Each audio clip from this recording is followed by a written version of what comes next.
Hello friends, welcome back to my channel. I am the GM Philosopher, and today we are talking about 5 tips for super fast player combat, how you can make your combat feel lightning fast, even though in D&D sometimes there's a bit of a temptation to really drag things out and make things last longer. It has been said that D&D is a game where one trip across an entire jungle, which would in-game take 3 weeks, can take 15 minutes, whereas in-game, when it comes to combat, a 1 to 2 minute combat can sometimes take up 3 hours of time. And the reason for this is because there are a lot of statistics, a lot of numbers, and if we allow ourselves to go too deeply down that hole of like caring more about the numbers than the role play, then we can absolutely get stuck in a place where combat feels a little bit slow, especially when it comes time to like look up spells, comes time to like look up damage numbers, comes time to read up on extra rules, etc. Well, today I'm here to give you my 5 tips for how I avoid this. I have had great fortune in this area because I have a great understanding party who has allowed me to experiment with different things, and we care about fast combats. In my group, we don't want to take, 15 minutes out during one player's turn to like look up rules and crunch a bunch of numbers. We want the numbers to matter. We want the players to matter. We want the roles to matter, but we want to do it in a way that facilitates quick movement, fast combat resolution, and immersive storytelling. And the best way to do this is to make combat go fast, but not go so fast that you skip over player importance, character importance, and immersion. So here's my 5 tips for how to make it happen. Tip number 1. Roll only for initial initiative. This may seem like a strange thing. Some people may feel like they have reason to push back on this, and understandably so. But I have learned that a lot of times when the characters roll for initiative, I have 2 paths. I can either write down all the initiatives and then roll for the enemies and write down all their initiatives and then do the math and line them up and da-da-da. Or I can just roll for initiative and whoever wins gets initiative, and then the play just progresses in clockwise fashion around the table. I find that that is so much faster, and you get into combat literally like 4 or 5 minutes sooner with a lot less headache and a lot less sitting around. And when you're just sitting around at the beginning of combat, that's when that kind of slowness and that, oh, come on, like we just want to get into this combat, like that can come in, that fatigue. You can get rid of that by rolling only for initial initiative and then just going around the table. That still makes initiative matter, but it doesn't make it so that you have to do a whole calculation to determine play order.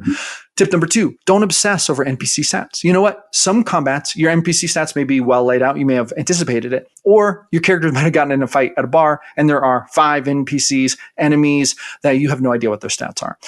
Rather than taking time to like flesh those out, rather than agonizing over that, rather than even taking time to flip through the book to find an NPC stat block to use, go off the top of your head.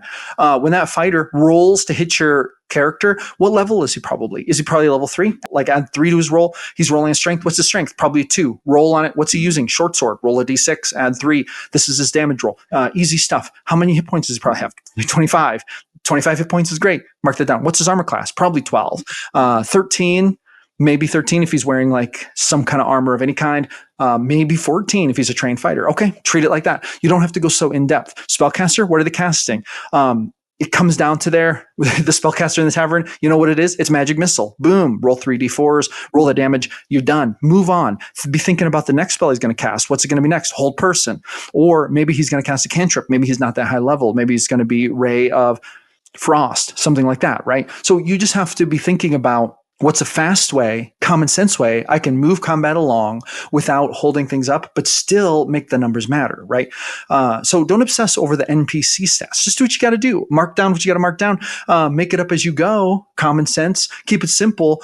And there are a lot more important things than NPC stats, which I'm going to talk about in a minute. But next, we're going to go to tip number 3, overlap turns. Look, you may have a wizard in your party, you may have a bard in your party, cleric, someone whose spells are a little more complicated. Maybe they perform an action. Maybe they say they're casting a spell. You say, okay, what's it do? And they say, oh, let me look it up. You realize it's either going to take you or them maybe 60 seconds to look it up and understand the spell.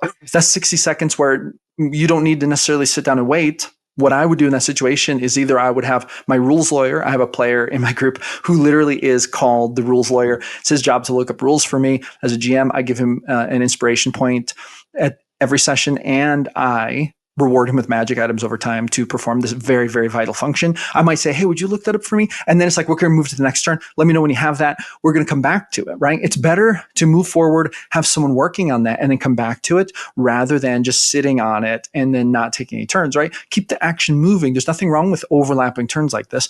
And sometimes it might matter, but if it matters, then you just rationalize it by saying, you know what? That spell took you a little more than a turn to cast. That's how we're going to rule it because we were looking stuff up and I wanted to keep combat going. So let's treat it like that, right? There's nothing wrong with that. That's kind of immersive. And there's actually good reason for that, especially if in your crowded tavern, it's a smoky atmosphere, maybe the player's a little intoxicated, whatever, right? All right, now let's go on to tip number 4, focus on drama and description just as much as numbers, okay? Now, in the tavern brawl, you may think to yourself, man, I feel kind of bad. This rogue who's pickpocketing them, I didn't have a stat block for him. I didn't anticipate them catching him. So I'm okay, add +2 to roll. What is it for sneak attack? I'm going to roll a d6. Does he have any armor on? You know what? I'm going to give him a +2 armor class. We're going to say he's got some leather armor on, whatever it is, right? So you're doing these things. But more important than those numbers is how the characters perceive him in a roleplay sense. So for example, fighter says, I swing my long sword at the rogue. He rolls an 11, misses the 13 armor class. You say, the rogue picks up a chair. He catches the long sword in it and then kind of throws it to the side. The fighter you might describe as being, you're tempted to be surprised.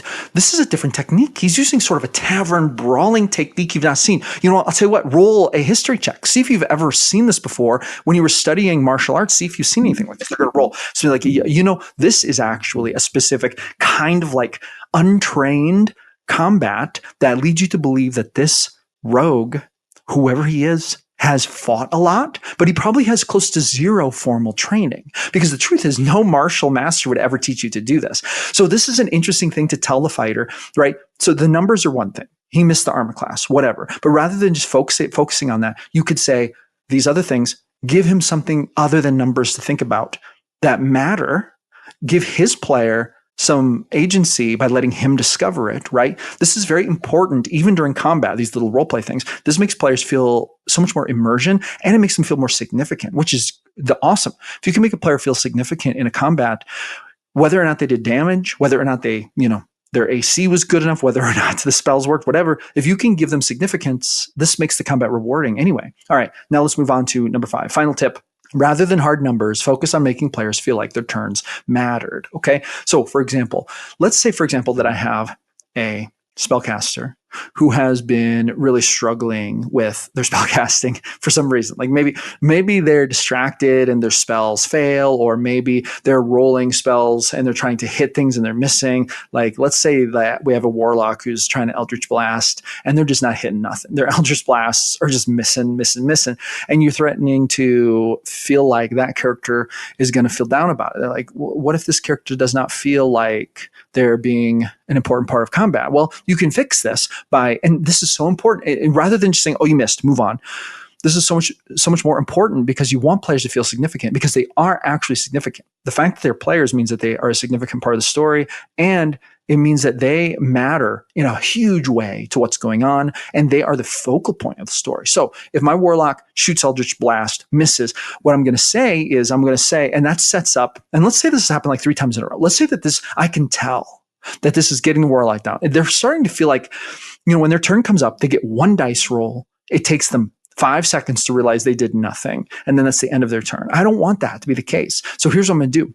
3rd time, I'm going to say, you fire your Eldritch Blast, but I'm going to give a little extra thing. I'm going to say, I want you to describe what it looks like. You've missed twice. What does it look like when your character fires this Eldritch Blast? I really want you to focus on this. There's a roleplay element here. There's a chance that you can accomplish a little extra something if you satisfy some certain variables. So I want you to describe it for me. I want to really figure out what you're doing.